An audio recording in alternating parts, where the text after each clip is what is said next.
হাইমচরে আদর্শ শিশু নিকেতন বার্ষিক ক্রীড়া প্রতিযোগিতা অনুষ্ঠানের উদ্বোধন। বিস্তারিত দেখুন ডেস্ক রিপোর্টে।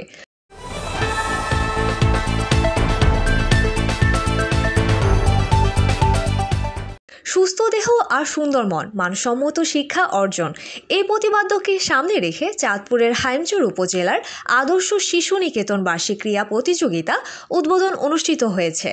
বুধবার 12 জানুয়ারি সকালে আলগীবাজার আদর্শ শিশু নিকেতন স্কুল মাঠে স্কুলের প্রতিষ্ঠাতা ও পরিচালক মোহাম্মদ মাজহারুল ইসলাম শফিকের সভাপতিত্বে প্রধান অতিথি হিসেবে বক্তব্য রাখেন হাইমচর উপজেলা নির্বাহী অফিসার উম্মে সালমা নাজরিন তিশা।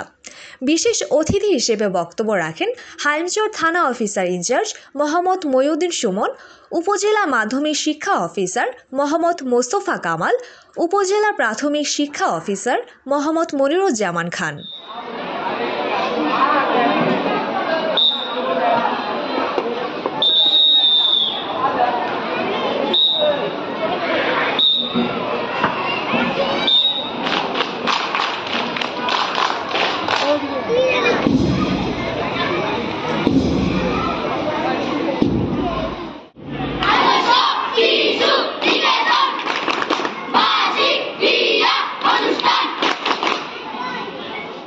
এ সময় বিশেষ অতিথি হিসেবে উপস্থিত ছিলেন হাইমচর প্রেস ক্লাব আহ্বায়ক মোহাম্মদ ফারুকুল ইসলাম, সদস্য সচিব শাহেদ হোসেন দীপু পাটোয়ারি, সমাজসেবক বাদল পাটোয়ারি সহ বিদ্যালয়ের শিক্ষক শিক্ষার্থী, অভিভাবক এবং গণ্যমান্য ব্যক্তিবর্গ।